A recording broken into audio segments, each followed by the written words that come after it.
Sit back and enjoy your snacks while we keep it real, yeah! What's up, y'all? It's your girl Tasha. I promised y'all the dessert video, so today we're doing peach cobbler. Um, I'm doing peach cobbler two ways. That way, both are kind of easy, but you could pick which way you want to do it.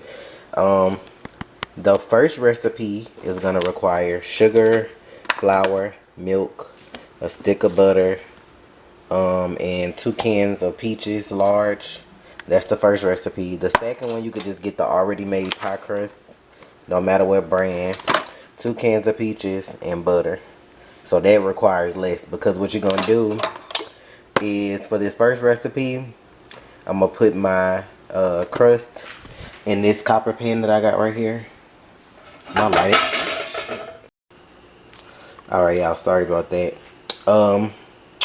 The first recipe, I'm gonna try to do this by recipe so I don't confuse y'all. First recipe, I got this right here. I'm gonna melt my butter in there. The stick of butter, full stick of butter. We're gonna go in here. We're gonna put that in the oven until it's melted. Meanwhile, while that's melting, you're gonna do a cup of sugar, you're gonna do a cup of flour, and a cup of milk, and you're gonna mix it all together in the bowl. And what you're gonna do is, after that butter melts, you're gonna pour that mixture into your skillet, and then you're gonna pour your peaches in there. But you're gonna drain 1 can, and then you're gonna save the liquid from the other, if y'all get what I'm saying. So those two will go in that, and then you actually just bake that the way it is for an hour, and then you'll basically see the crust rise through on the top. It's gonna lift up. That's how you'll know that that's done. But that's kind of if you want your own scratch crust. And then I'll show y'all me when I get ready to put that in the oven. Then we'll go back to the other recipe. Alright, y'all, so we're back. This is my mixture for my look like pancake batter, but this the 1 cup of milk, 1 cup of sugar, 1 cup of flour, and I just did like a dash of cinnamon because I like cinnamon. This is my butter in my pan now that it's melted in the oven. So I'm gonna take this, pour that around at the bottom.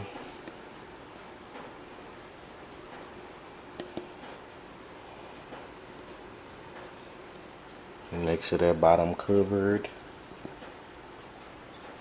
And then we're gonna take a can of peaches that has the syrup in it, which is heavy syrup also.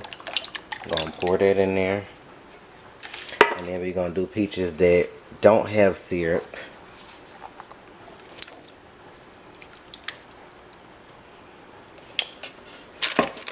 Alright. Then we just gonna, I don't have my oven mitt, where did it go? Now you could do this in any kind of pan. Like, I think 12 by 9 is best. And then I'm gonna put this in the oven just like this, and while it's cooking, I'm gonna show y'all the other method as well. So give me just a second. Alright, now my other method with the already pre-made crust.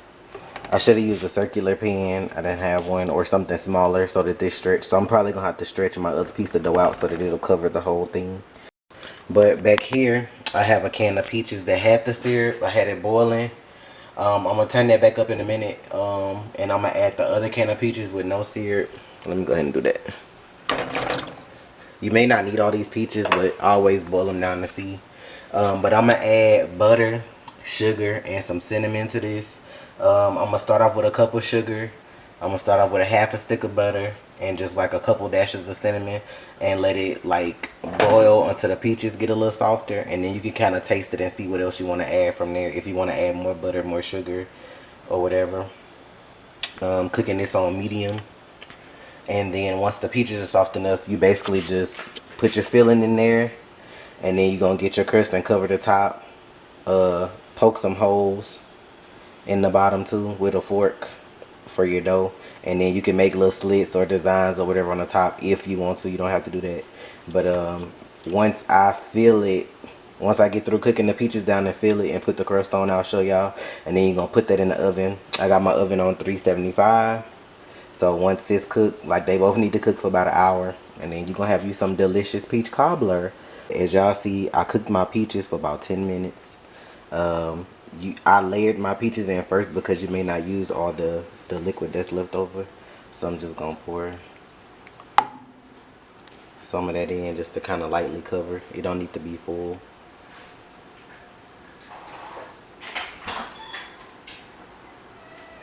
That's good right there. And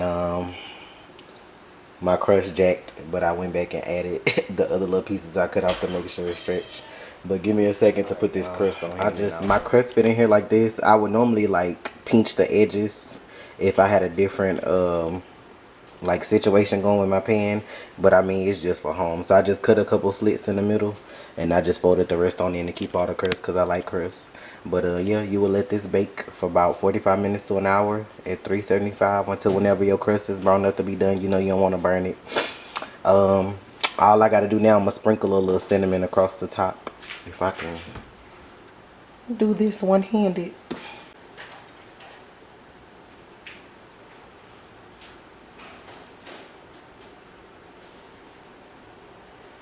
Dust it.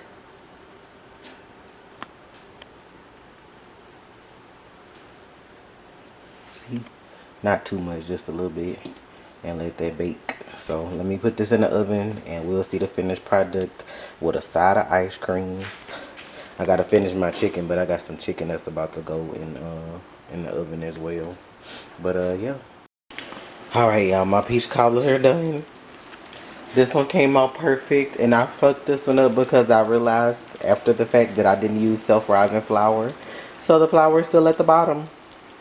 So just make sure guys when you do this one that you use self-rising flour. And the batter will rise to the top to cover the peaches. And it would have been great and perfect and everything else. But we gonna eat it anyway though because it's still probably delicious. But we gonna see. But yeah, these were the two ways to do it. If you wanted to make like a scratch crust, and then if you wanted to do like with the already bought crust, you see that one came out way better. But I'll try to do this again in another video one day when I'm doing a dessert. I forgot that I didn't have self-rising flour, so that's why it didn't like do what it was supposed to. The flour stayed at the bottom. But with that being said, dinner's almost ready. And I'm gonna get me some ice cream. And we gonna have at it. See? This one came out way better because I already had the crust made and stuff. But yeah. Hopefully y'all enjoyed the video. Don't forget when you're to do this, I'll probably put it like in words in the video too to do self-rising flour for this one.